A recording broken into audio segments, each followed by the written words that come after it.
Vez pasada sí habíamos visto el libro de Jonás, los capítulos 1 y 2. Y bueno, la idea es poder hablar hoy sobre el capítulo 3 del libro de Jonás. Una bendición porque Dios nos permite a través de la palabra y a través del libro de Jonás comparar las actitudes, la conducta que tuvo Jonás con las conductas que a veces nosotros tenemos como creyentes, ¿sí? En nuestra vida cotidiana, en nuestro andar cotidiano, ¿sí? Y gracias al Señor por la palabra que nos permite ver a Jonás. Habíamos dicho que Jonás era el profeta paloma, era el profeta que Jonás significaba paloma, ¿se acuerda? Que había nacido en la ciudad de Gat-Hefer, que vivía en ese lugar, que en ese lugar mucho tiempo después habría de vivir Jesús, en la que sería la región de Galilea, y Dios había puesto a Jonás como un profeta que no era el único profeta en ese momento. Había otros profetas en aquel tiempo, mientras Jonás estaba cumpliendo su ministerio.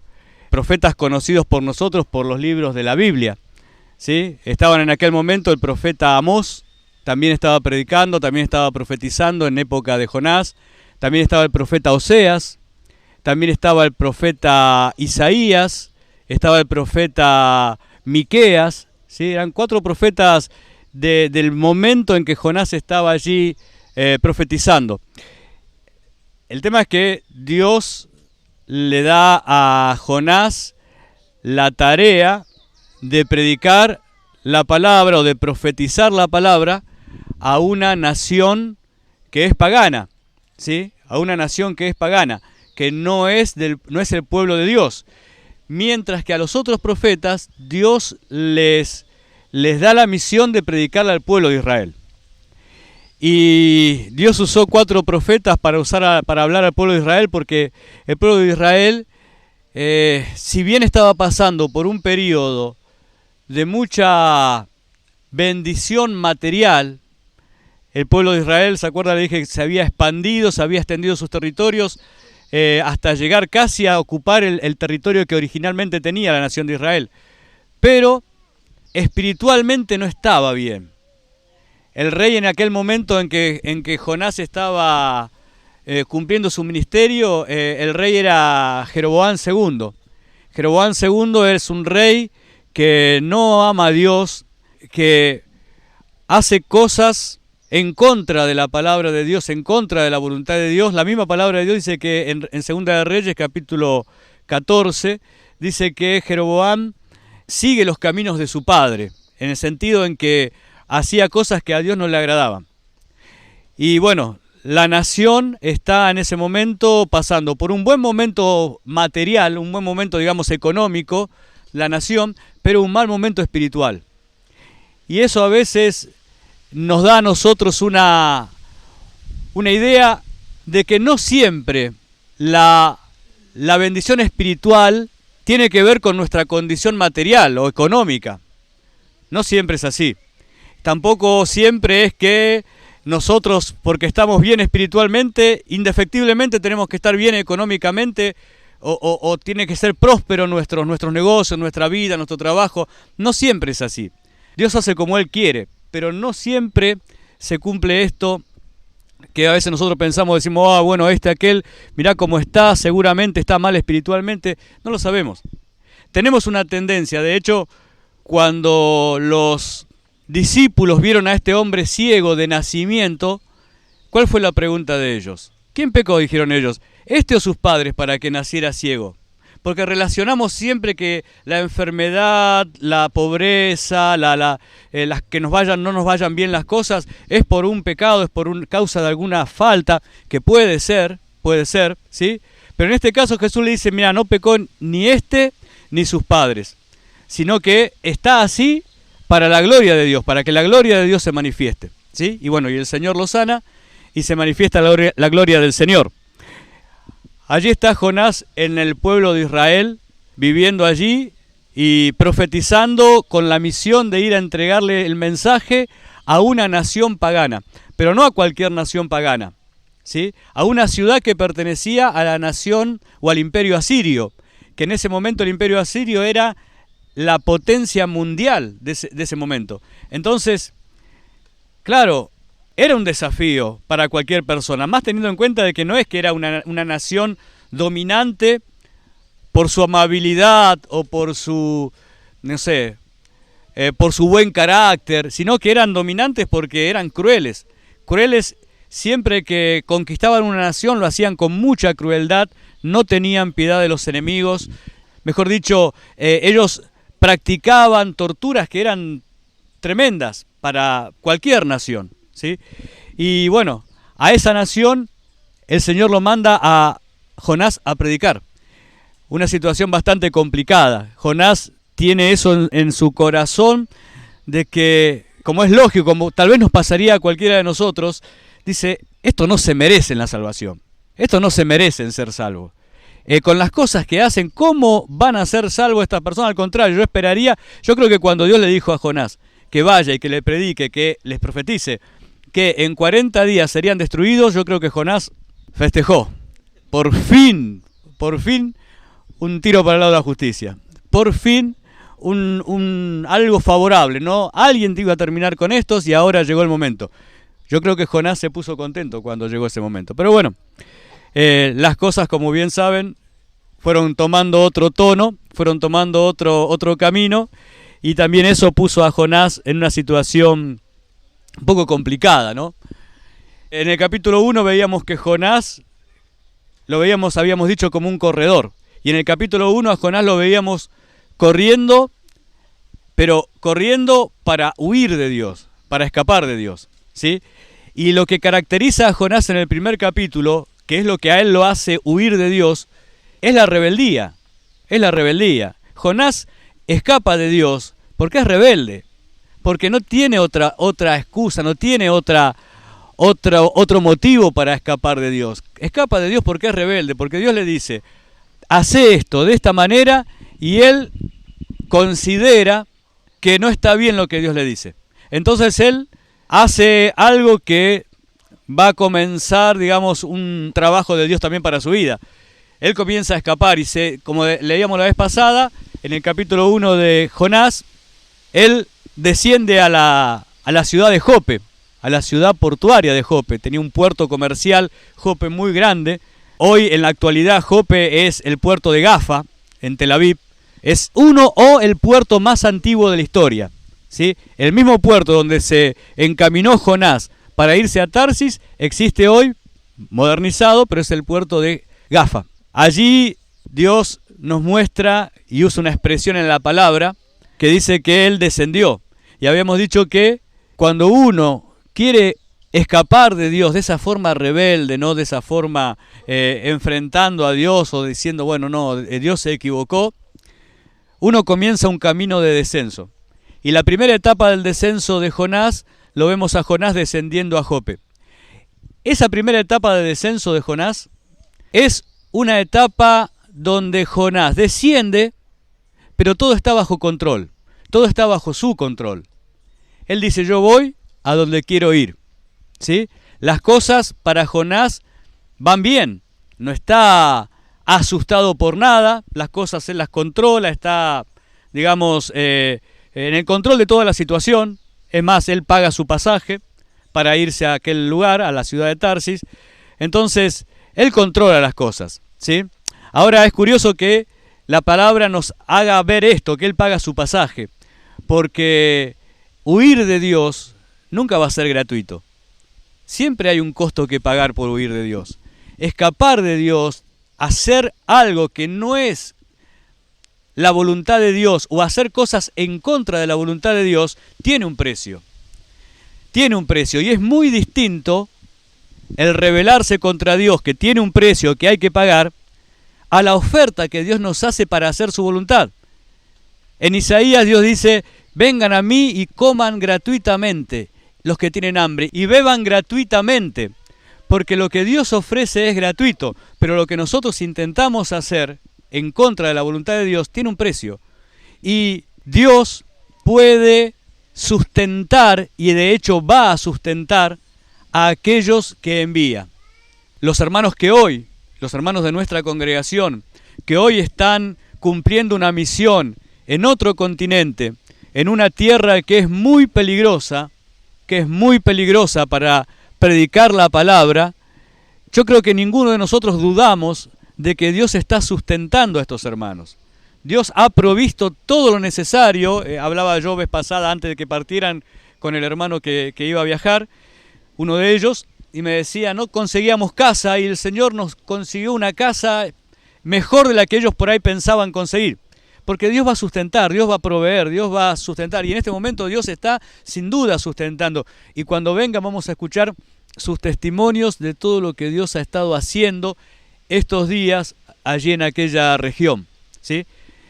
Ahora, Jonás quiere huir de Dios pagando un precio, y va a pagar un precio muy alto por su rebeldía, y trata de irse a una ciudad que es la ciudad de Tarsis, ¿sí? En la actualidad la ciudad de Tarsis no existe, pero los estudiosos nos dicen que esa ciudad haya sido muy probablemente, es 99% seguro que haya sido, lo que hoy se conoce como el puerto de Cádiz.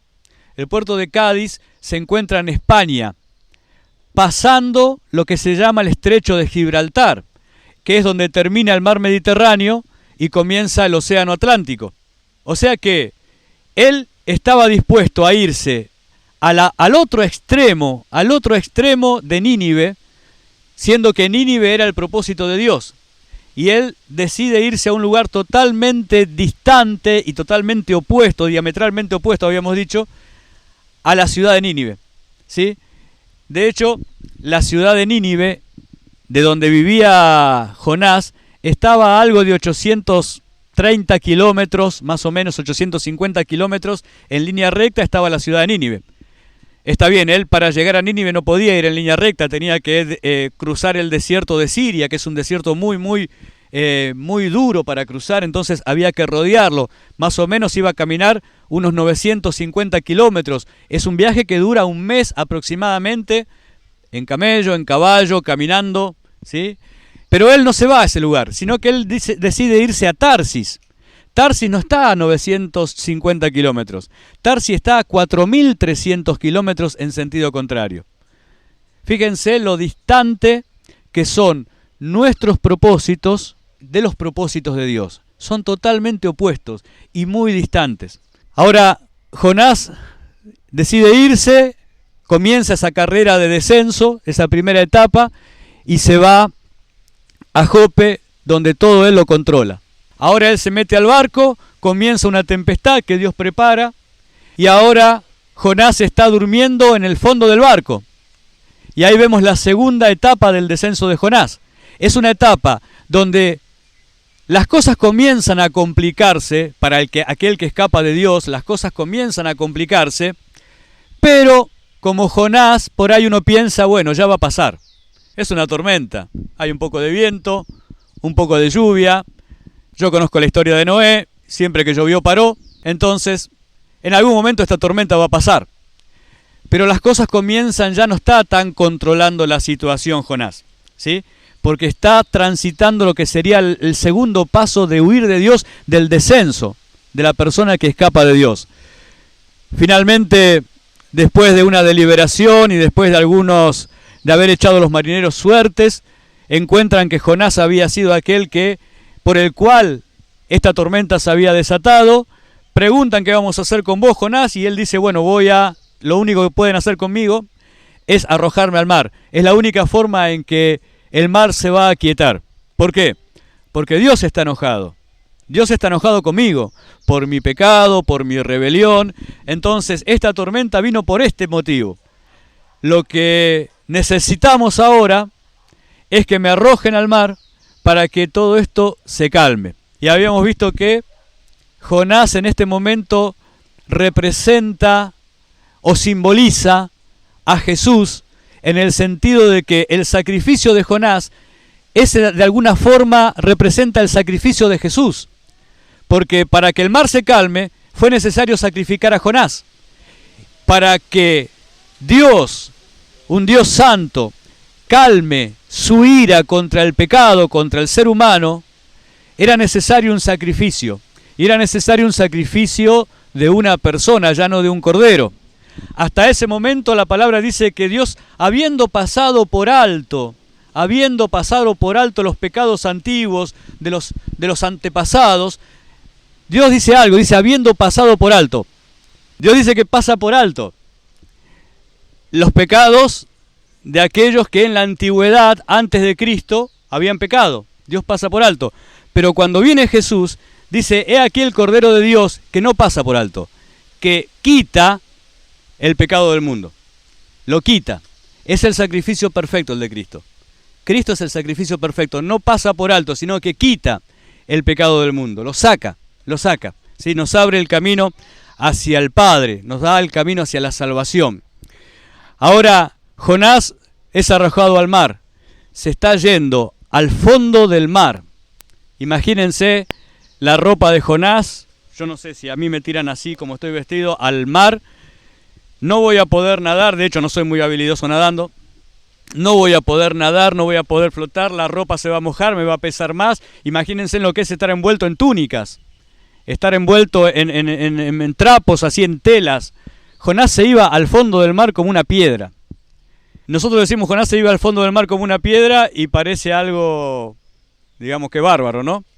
Pero si nosotros pensamos o supiéramos que el mar Mediterráneo, donde Jonás fue arrojado, el mar Mediterráneo, tiene una profundidad promedio en todo el mar Mediterráneo de 1.300 metros, 1.300 metros de profundidad, y la fosa más profunda, que es la fosa de Matapán, es una fosa, un pozo que hay en el mar, en el mar Mediterráneo, está más o menos donde cayó Jonás, frente a las costas de Grecia, de las costas sur de Grecia.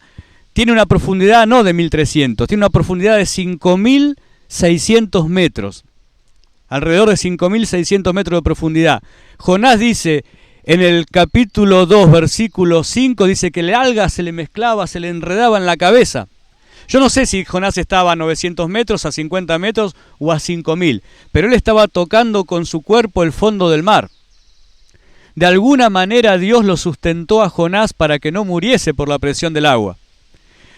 Ahora, Dios prepara en esa circunstancia un pez, y ese pez es para Jonás la salvación. Ese pez Dios lo envía y se lo traga a Jonás, ¿sí? Y sirve como su cápsula de supervivencia. Es la cápsula en la cual Dios preserva a Jonás de morir ahogado. Durante 3 días Jonás permanece en el vientre del pez, ¿sí? Milagrosamente Jonás no es desintegrado por los ácidos gástricos del pez. Milagrosamente Dios preparó, por eso dice Dios preparó a este pez. Ahora, en determinado momento, después de 3 días, Dios le ordena al pez que lo lance a Jonás nuevamente a tierra, ¿sí? Y ahí Jonás es vomitado por el pez. Nosotros quedamos con la historia o quedamos con la idea de que Jonás fue depositado en las playas de Nínive. Pero Jonás no fue depositado en las playas de Nínive, porque Jonás fue devuelto a las playas del mar Mediterráneo. Ahora Nínive está a 950 kilómetros todavía de las playas del mar Mediterráneo, porque Nínive está a orillas del río Tigris. O sea, ahora Jonás vuelve a foja cero, porque si hay algo que el Señor hace es que cuando nosotros nos rebelamos contra Dios y hacemos cosas contra Dios y después nos arrepentimos y le pedimos perdón a Dios, Dios nos perdona lo que hayamos hecho en contra de su voluntad. Pero eso no quiere decir que Dios vaya a alivianar las cosas que nosotros hemos hecho mal. Dios no lo lleva, Dios preparó un pájaro, Dios preparó una tormenta, Dios preparó un viento, Dios prepara una calabacera, un gusano, un viento solano. ¿Podía Dios preparar un pájaro? Sin duda. Dios podía preparar un pájaro, entonces el pez lo devolvía en la tierra a Jonás, venía un pájaro preparado por Dios, lo levantaba, lo llevaba a 950 kilómetros en business, en la primera clase, y lo depositaba en la ciudad de Nínive, en el aeropuerto de Nínive. Pero no ocurrió eso. Dios dijo, Jonás, yo te perdono y te voy a dar de vuelta una misión. Pero tenés que arrancar de cero. Tenés que desandar el camino nuevamente. Lo que tenías que haber hecho antes, bueno, lo vas a hacer ahora, ¿sí? Cuando Elías escapa de Jezabel, cuando Jezabel lo amenaza y Elías se escapa de Jezabel, dice allá en Reyes, creo que es primera o segunda de Reyes, no recuerdo, capítulo 19, que en el camino, cuando pasa por una ciudad, él deja en ese lugar su burro y deja en ese lugar su criado. Y él sigue camino y va y se escapa y se mete en la cueva, en una de las cuevas. Y ahí tiene un encuentro con el Señor.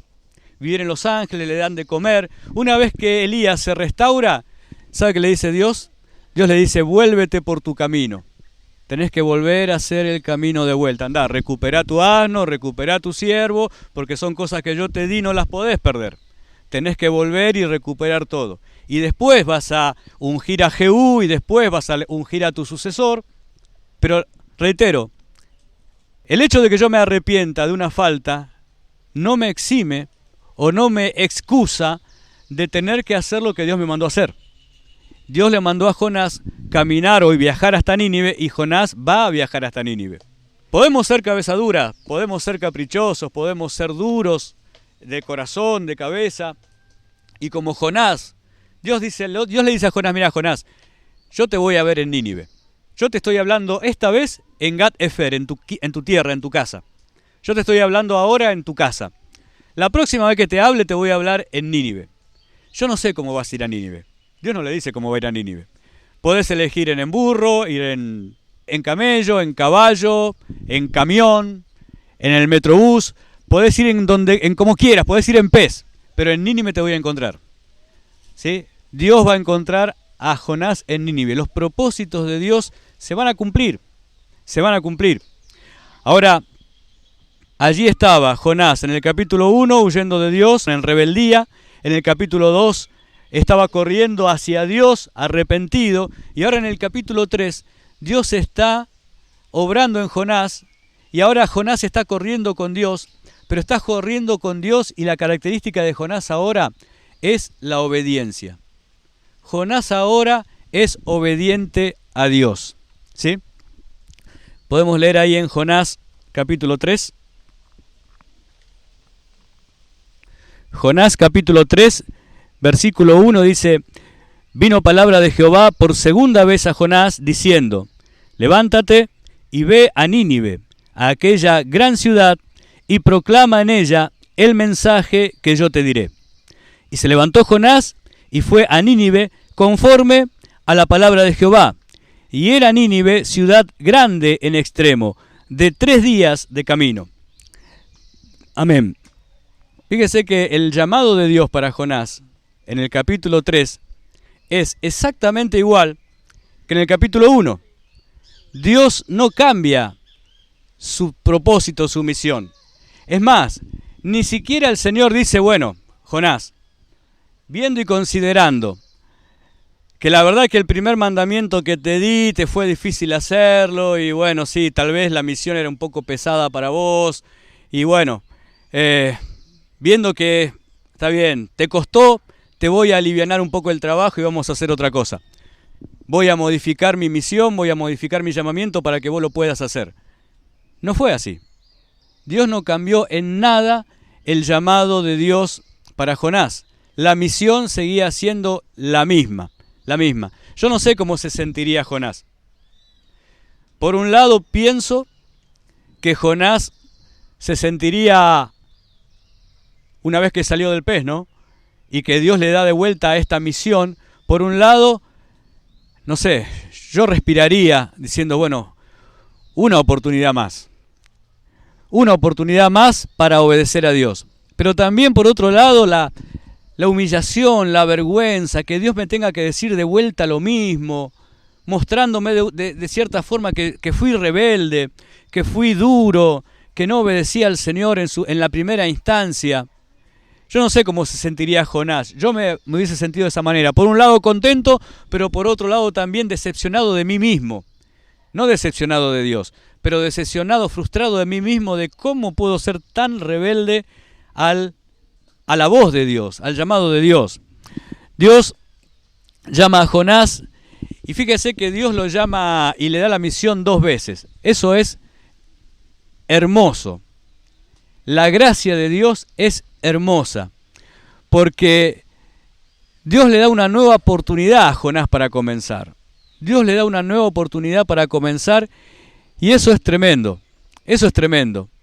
Me hace recordar a cuando el Señor, en el libro de Juan, en el Evangelio de San Juan, cuando los discípulos, después de que el Señor había muerto y había resucitado y el Señor aparecía de a ratos con unos, con otros, los discípulos están ahí no sabiendo bien qué van a hacer y entonces Pedro dice, me voy a pescar. Pedro, que es de alguna forma el líder de ellos, dice, me voy a pescar, como que vamos a volver a lo antiguo, vamos a volver al principio, mi vieja vida, voy a volver a la pesca. Y se van y con él van los discípulos, los otros discípulos van con él y se meten en el barco y van a pescar. Y dice la Biblia ahí en San Juan que están toda la noche intentando pescar algo y no pueden sacar nada. No pueden sacar nada. Llega la mañana, comienza a amanecer y ven que alguien pasea por la playa. ¿Sí? Ellos todavía no saben quién es. Ven que alguien pasea por la playa, lo divisan, lo ven ahí de lejos y esa persona les pregunta, ¿pudieron pescar algo? No, estuvimos toda la noche pescando, no sacamos nada. Bueno, arrojen la red a la derecha. Ya cuando escucharon, yo me imagino, ya cuando Pedro escuchó eso, comienza como a prenderse de vuelta esa lamparita, el llamado de Dios, porque así lo llamó Dios a Pedro. ¿Se acuerdan? La primera vez lo llamó de esa manera. Te voy a hacer pescadores de hombres, le dijo después. Y entonces arrojan la red a la derecha y después no la pueden sacar, llena de peces. Y cuando ve eso, Pedro dice, alguien dijo en el barco, alguien dijo, ahí es el Señor. Y Pedro, que se había sacado sus ropas para trabajar cómodo, estaba entre hombres para trabajar cómodo ahí, se tiró al agua de la vergüenza. ¿Sí? Se tiró al agua. Y después se fueron a la orilla de la playa y ya el Señor no necesitaba esperar que ellos trajeran pescado, ya el Señor tenía ya sobre las brasas un pez preparado, ¿sí? Ya no hacía falta que nosotros le demos nada al Señor, el Señor ya tenía todo preparado. Pero fíjese, Pedro tuvo dos llamamientos, como Jonás tuvo dos llamamientos. Muchas veces Dios nos da una segunda oportunidad, a todos. A todos Dios nos da una segunda oportunidad. No hay nadie en la tierra que pueda decir que Dios no le ha dado una segunda oportunidad. Hasta Judas tuvo una segunda oportunidad. Hasta Judas tuvo una segunda oportunidad de arrepentirse.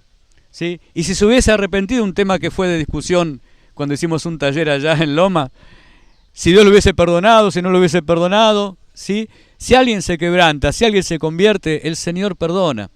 Dios le hubiese perdonado a Judas seguramente, ¿sí? Sin duda. Ahora, Dios llama por segunda vez a Jonás y Jonás obedece. Jonás aprende lo que es la obediencia a Dios. No es que Jonás haya sido siempre un desobediente, pero era un obediente selectivo.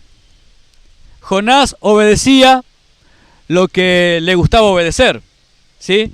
Dios le decía, andá y predicá que la nación de Israel va a extender sus territorios y va a extender sus límites, y él iba y profetizaba eso. Le gustaba profetizar eso, porque era una profecía buena, linda, y a su pueblo, a sus compatriotas, era una buena noticia. Ahora Dios le está diciendo, andá a una ciudad pagana y profetizá esto, y ya él no quiere hacer esto. O sea, tiene una obediencia selectiva. Él elige qué es lo que quiere obedecer. ¿No se parece mucho a nosotros?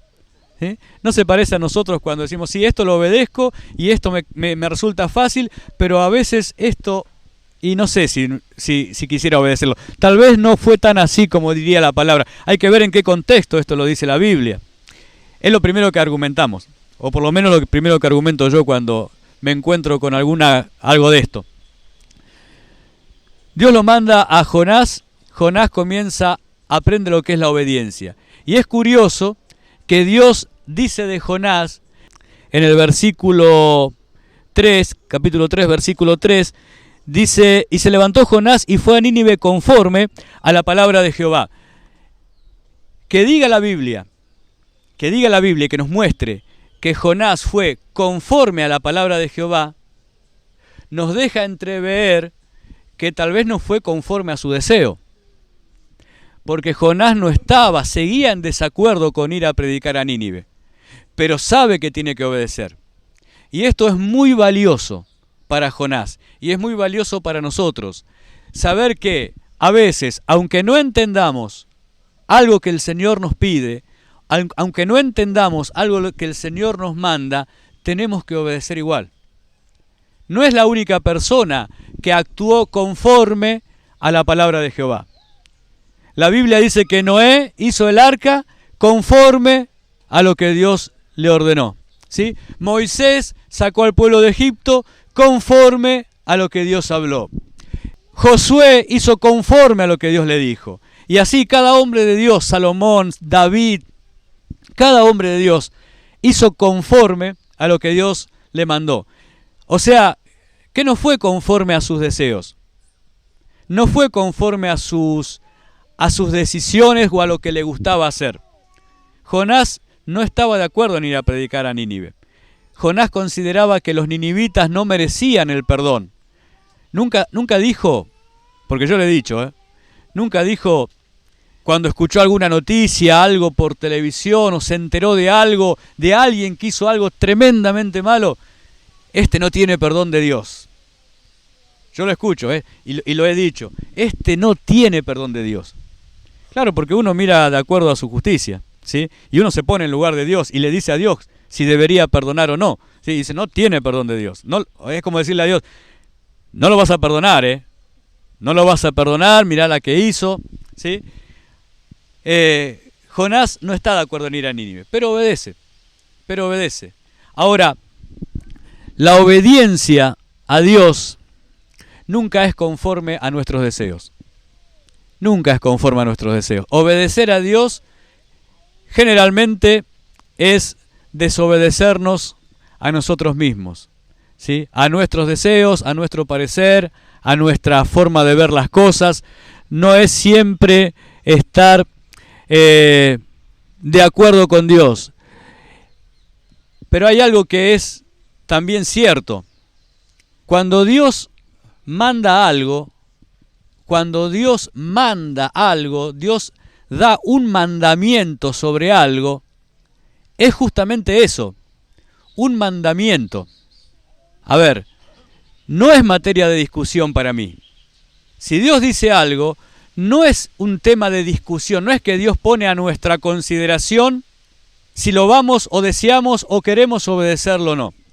Un mandamiento de Dios es un mandamiento de el Dios supremo, del Dios todopoderoso. No es algo que nosotros, Dios pone a nuestro criterio. Mirá, ¿qué te parece, Sergio? No robarás. ¿Estás de acuerdo? Y mirá, depende de la situación, Señor, porque si no tengo para comer, hay que ver esto, Y mire que lo que le estoy diciendo no es algo tirado de los pelos o que se me ocurre. Artículo 41 del Código Penal. Dice que ante un delito, un juez debe evaluar cuáles fueron las situaciones que llevaron a esa persona a delinquir. Y dice el artículo 41 del Código Penal que hay que ver si ese delito se cometió para ganar el sustento propio o de los suyos, o de su familia, o de sus hijos. Entonces un juez debería ver si fue ese el motivo para robar. Bueno, hay que evaluar si realmente hay que castigarlo como un robo común u ordinario. Dice otras cosas más el artículo 41 que seguramente, como pasa siempre que lo leemos en el trabajo y lo explicamos a los muchachos del trabajo, para que ellos tienen que conocer la parte legal de la legítima defensa, cuando escuchamos eso nos indigna, porque dice, ¿cómo puede ser? ¿Cómo puede ser? ¿Sí? Ahora, los mandamientos de Dios no es un tema de discusión. Jamás Dios dijo un mandamiento o proclamó un mandamiento y lo dejó a nuestra consideración cumplir ese mandamiento o no. Si no, no sería mandamiento. Sería otra cosa, pero no sería mandamiento, ¿sí? Dios, cuando manda algo, espera y escuche, espera y exige la obediencia perfecta. Dios quiere nuestra obediencia. Dios quiere nuestra obediencia. Porque nuestra obediencia es la única arma con la cual nosotros podemos pelear contra el reino de Satanás. Porque el reino de Satanás es el reino de la desobediencia. Satanás estableció un reino de desobediencia. Y la única forma de vencer al reino de las tinieblas es por medio de la obediencia. La obediencia es el arma que el Señor nos dio para poder enfrentar a las tinieblas. No hay otra cosa. La palabra dice, lo voy a leer, 1 de Pedro 5:6, dice: humillaos pues bajo la poderosa mano de Dios, para que Él os exalte cuando fuere tiempo, echando toda vuestra ansiedad sobre Él, porque Él tiene cuidado de vosotros. Sed sobrios y velad, porque vuestro adversario, el diablo, como león rugiente, anda alrededor buscando a quien devorar, al cual resistid firmes en la fe, sabiendo que los mismos padecimientos se van cumpliendo en vuestros hermanos en todo el mundo. ¿Sí? Ahora bien, resistir al diablo está bueno, pero tenemos que humillarnos bajo la poderosa mano de Dios. ¿Sí? No podemos resistir al diablo si previamente no nos humillamos bajo la poderosa mano de Dios. Y humillarnos bajo la poderosa mano de Dios no es otra cosa que obedecerle, que hacer lo que el Señor nos manda hacer. ¿Sí? Es ponernos bajo la autoridad del Padre, bajo la autoridad de Dios. La única forma que nosotros tenemos de vencer a un reino de desorden y de desobediencia es con la obediencia. Por eso Dios estableció a la familia para demostrar por medio de la familia, por medio de la relación del matrimonio, por medio de la relación de padres e hijos, por medio de la relación de hombres, trabajadores y empleadores, alumnos y directivos o maestros, siempre en todos los órdenes de la vida hay una relación donde hay alguien que es autoridad y alguien que está bajo autoridad. ¿Sí? Y el Señor nos manda a someternos a las autoridades en obediencia. ¿Por qué? Porque es lo que Jesús nos enseñó. La palabra dice que Jesús aprendió obediencia. ¿Sí? Vino, se hizo hombre y aprendió obediencia. La obediencia que el Señor aprendió es lo que le garantizó el respaldo de Dios.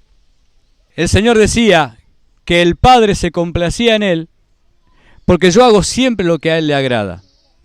Él decía esto: yo hago siempre lo que a Él le agrada.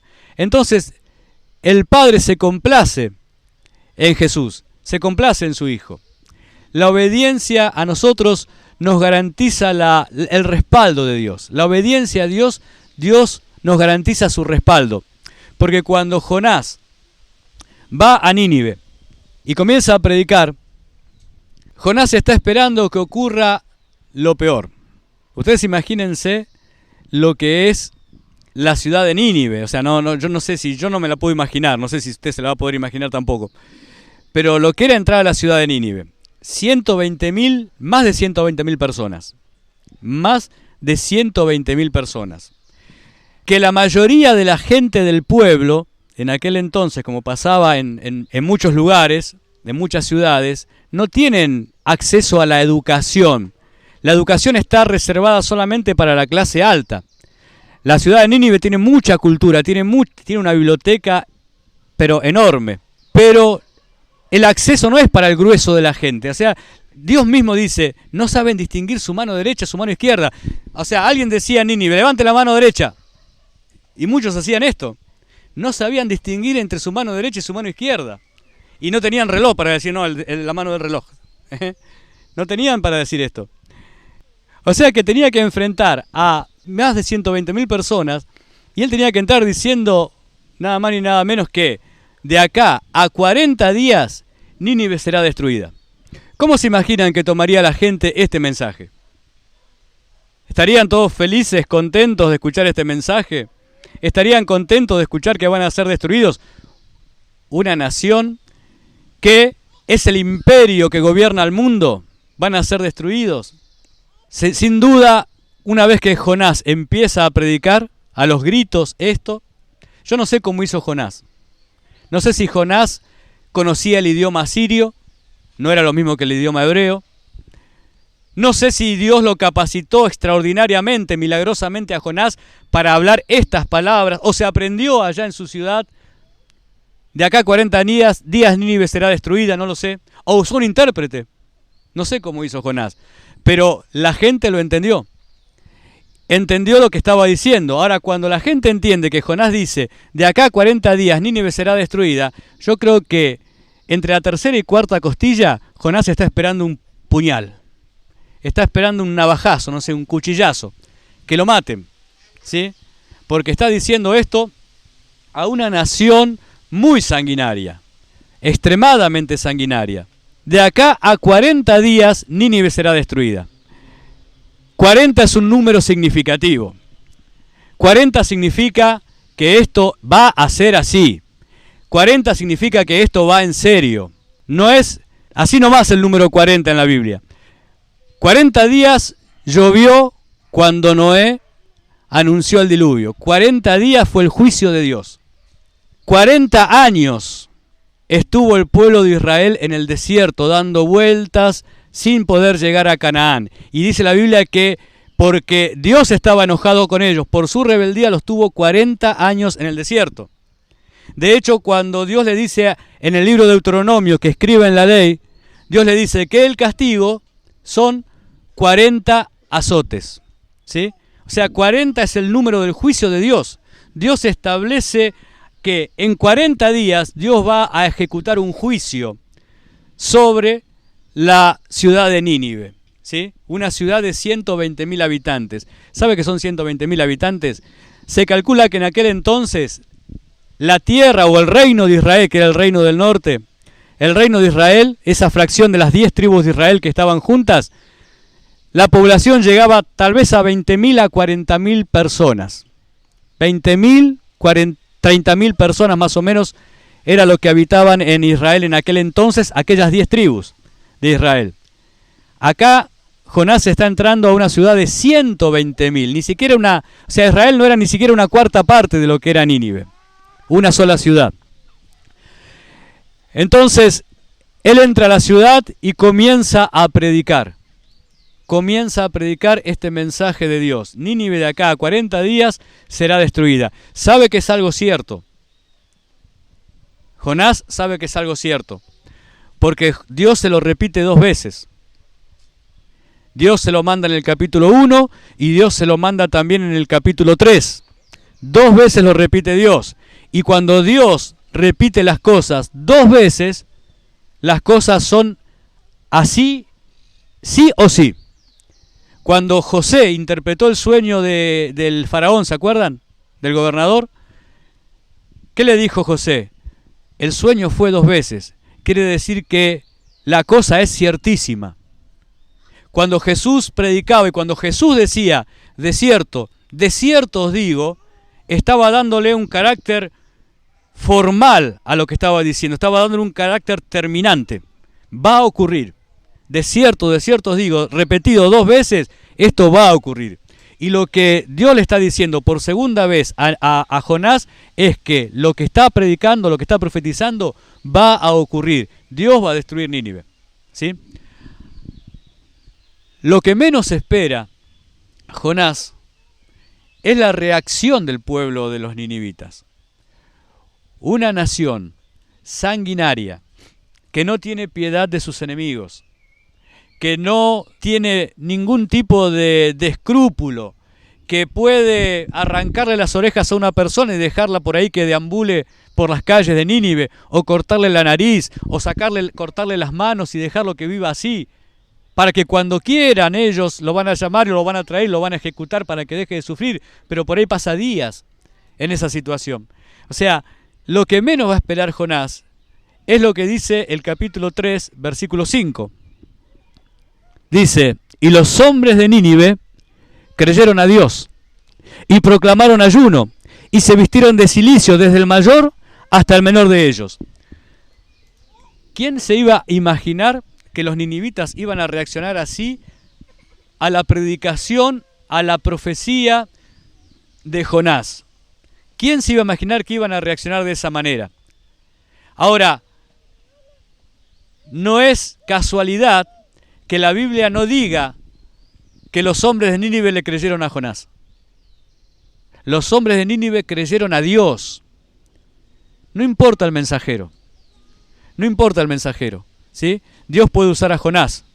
Pero Dios también, Dios puede usar a Jonás y Jonás puede decir, muchachos, más respeto, Dios me usa. No es ninguna hazaña, ¿eh? Dios usó una burra. Dios usó una burra y puede usar una piedra y puede ser un árbol y puede ser un niño. De la boca de los niños el Señor perfeccionó la alabanza.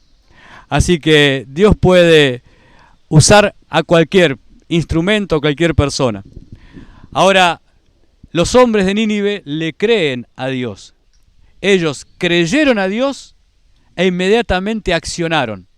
Proclamaron ayuno, se vistieron de cilicio. No es que creyeron y dijeron, sí, la verdad es que Dios tiene razón, nos van a destruir, hermanos. Muchachos, nos van a destruir acá, y se quedaron ahí. No, hay que hacer algo inmediatamente. De hecho, la noticia llegó a oídos del rey. A oídos del rey. No sé cómo llegó la noticia a oídos del rey. No sé si escuchó de Jonás que predicaba o le llegó por medio de sus hombres. Pero él se enteró de que Nínive en 40 días iba a ser destruida. Y el rey de Nínive proclama también ayuno. Ya no es que los hombres dijeron, bueno, vamos a ponernos de acuerdo, vamos a ayunar, sino que ahora el rey lo proclama. Sí, es una proclama real. El rey proclama el ayuno, no solamente el ayuno de los hombres, también el ayuno de los animales, el ayuno de las bestias. Todos se vestían de cilicio. Es más, dice la Biblia que el rey se sacó su ropa real, se vistió de cilicio y se sentó en cenizas. ¿Sí? ¿Se acuerda de Job? ¿Sí? La misma situación de pesar, la misma situación de luto. Se sentó en cenizas, dejó su trono, se sentó en cenizas, se vistió de ropas de cilicio, de una ropa de luto, que era una ropa de luto el cilicio, y se despojó de sus ropas reales. ¿Quién sabe, dijo el rey, quién sabe si Dios tenga misericordia de nosotros? Pero vamos a hacer el último intento, ¿sí? Porque tenemos pecados, dice acá el versículo del 3, capítulo 3, versículo 9. ¿Quién sabe si se volverá y se arrepentirá Dios y se apartará del ardor de su ira y no pereceremos? ¿Sí? Es lo que el rey había proclamado. ¿Quién sabe si Dios hizo un intento final a ver si podía cambiar el sentido de las cosas? ¿Cómo habrá sido la conversión de toda la ciudad? Yo a veces me pongo contento si alguna persona me escucha y me dice, como me dice a veces mi compañero, tengo un compañero de trabajo que es ateo, dice él que es ateo. Y muchas veces hablamos del Señor. Y está con esto de que Dios no existe, de que el hombre no es no puede ser el hombre una creación de Dios, no puede ser que Dios haya creado al hombre, porque somos producto de la evolución. La otra vez me comentaba él que se le había roto la computadora y que desarmó la computadora para pasarle un pincel y sacarle el polvo. Dice, Sergio, era impresionante, tenía ahí la placa y yo no podía entender cómo yo entonces, cuando cliqueo en el mouse, aparece el video que yo quiero ver. Y todo pasa por acá, todo está acá en esta placa. Hay un procesador, hay una serie de elementos acá, es increíble, me decía. Entonces yo le decía, bueno, tranquilo. De todas maneras, esta placa es producto de la casualidad, de la evolución. Un día el viento trajo un pedazo de silicio y después se juntó con otro y llovió y entonces de repente salió el sol y se fundieron y se juntaron y entonces de así también se formó el procesador. Y, ojo, seguramente esta computadora que vos tenés debe tener aproximadamente 22 millones de años, ¿sí? Y llegó a ser hoy lo que es hoy, ¿sí? Después de 22 millones de años de una serie de casualidades para formar hoy tu computadora. Ah, entendí, me dice. Me querés decir que nosotros lo mismo. Digo, ¿cómo podés? Vos tendrías que pensar entonces que la computadora es producto de la evolución también, si crees que el hombre es producto de la evolución. Ahora, Dios le está diciendo al pueblo que se arrepienta, o Dios le está diciendo que los va a condenar, no le está diciendo que se arrepientan. Ellos deciden arrepentirse y se convierten. No se convierte una persona, no se convierten 10 personas, se convierten 120.000 personas en una predicación de unas pocas palabras. De acá a 40 días, Nínive será destruida. 8 palabras de predicación. No hay razonamientos, no hay una cosa de que argumentar y explicar y demostrar y sustentar. No, 8 palabras de estas características condenatorias y 120.000 personas deciden convertirse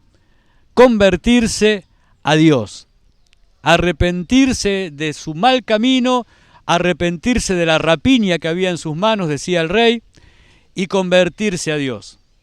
Esto conmovió el corazón de Dios. Este arrepentimiento conmovió el corazón de Dios.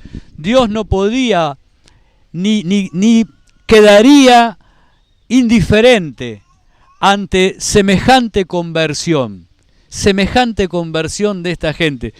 Tanto es así que el versículo 10, el capítulo 3, versículo 10 dice: y vio Dios lo que hicieron, que se convirtieron de su mal camino, y se arrepintió del mal que había dicho que les haría, y no lo hizo. ¿Escuchó lo que hizo Dios? Se arrepintió. Yo no puedo, cuando leí esto la primera vez, hace años, yo no podía entender cómo Dios se arrepintió. ¿Cómo se arrepiente Dios? Si yo no, yo me arrepiento, cuando yo me mando una, necesito arrepentirme. Usted también, no me diga que no. Deberíamos arrepentirnos, pero Dios, que no peca, se arrepiente. ¿Qué quiere decir? ¿Dios hizo algo malo y necesitaba arrepentirse? La palabra arrepentirse que usaban los hebreos es la palabra naham. Y la palabra naham significa cambiar de propósito, cambiar de conducta. No es arrepentirse como nosotros nos arrepentimos de un pecado, sino que es cambiar de conducta, ¿sí? Dios había dicho: voy a hacer este mal a este pueblo, pero como se convirtieron, ahora voy a cambiar el propósito para ellos. No los voy a destruir, los voy a salvar. ¿Sí? Esto fue porque Jonás obedeció a Dios. Fíjense lo importante, lo tremendo que es la obediencia a Dios. Aunque no entendamos, hermanos, aunque no sepamos, pero ¿por qué Dios me manda esto? ¿Por qué tengo que hacer esto? Esto es irrazonable, esto es algo que yo no entiendo y no acepto. Es muy probable que pase eso. Pero tenemos que obedecer. Le quiero dejar un texto en Primera de Samuel, capítulo 15. Lo conoce muy bien este texto, lo hemos leído varias veces. Y nos deja ver este texto lo importante que es para Dios la obediencia. La obediencia hacia Dios, la obediencia hacia la autoridad, la obediencia de los hijos hacia los padres, la obediencia mutua del matrimonio, ¿sí? Porque en el matrimonio es mutua la obediencia, el hombre es la cabeza, la mujer es el gobierno de la casa, ¿sí? Entonces, es mutua la obediencia en el matrimonio. De hecho, la palabra nos dice a nosotros, a la iglesia, que tenemos que someternos unos a otros en amor, ¿sí? ¿Encontró Primera de Samuel? 15:22. Y dijo Samuel está hablando a Saúl, y dijo Samuel: ¿se complace Jehová tanto en los holocaustos y víctimas como en que se obedezca a las palabras de Jehová? Ciertamente el obedecer es mejor que los sacrificios, y el prestar atención que la grosura de los carneros. Amén. ¿Sí? El obedecer es mejor que cualquier sacrificio, hermanos. el obedecer es mejor que cualquier sacrificio, mejor que cualquier obra que nosotros podamos hacer. Obedecer es muchísimo mejor y mucho más importante. Y nos garantiza el respaldo de Dios. Nos garantiza el respaldo de Dios. Jonás pudo entrar a la ciudad de Nínive porque obedeció. No lo entendía, no quería, pero obedeció. Y como obedeció, Dios lo respaldó. Y en 8 palabras, 120.000 personas se convirtieron en el primer día de predicación, porque la Biblia dice que había caminado un día predicando esto, y ya ellos empezaron a proclamar el ayuno y el luto, el cilicio por sus pecados. Amén. Amén. Gracias al Señor. Gracias al Señor, porque el Señor nos da una y otra vez la posibilidad de obedecer. Una y otra vez, todos los días Dios renueva la posibilidad para nosotros de la obediencia. Todos los días, cada mañana que me levanto, cada mañana que nos levantamos, Dios nos da la oportunidad de volver a obedecer, de volver a estar de acuerdo con Él, ¿sí? Una bendición del Señor, una bendición, ¿sí? Jonás capítulo 3, Jonás corre con Dios, porque es obediente. Amén. Una bendición. Oramos al Señor. Oramos al Señor. Padre, queremos darte las gracias en el nombre de Jesús, Señor. Gracias, Señor, por las oportunidades, Señor. Sin duda, Señor, tú, Señor, con cada uno de nosotros, nos has dado en más de una oportunidad, Señor. Nos has dado la posibilidad de obedecer, Señor. Señor, has sido tan misericordioso. Tu gracia ha sido tan grande con nosotros, Señor, que no podemos, Señor, más que agradecerte, Padre. Todo lo que tú haces, Señor, todo lo que tú has hecho, lo que seguirás haciendo, Señor. Padre, ayúdanos. Muchas de las cosas que tenemos que obedecer, muchas no las entendemos. Y es más, Señor, debemos confesar que muchas de esas cosas no estamos de acuerdo, Señor. Pero, Señor, ayúdanos a obedecer tu palabra, Padre. Señor, hay tanta bendición en la obediencia. Señor, el diablo tiembla y el diablo huye ante la obediencia, Señor. Padre, hay tanto respaldo tuyo en la obediencia nuestra, Señor.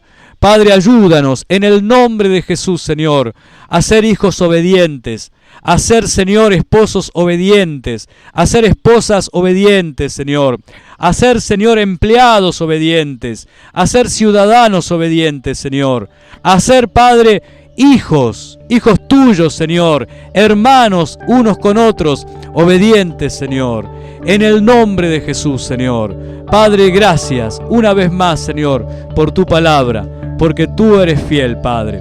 En el nombre de Jesús. Amén. Amén.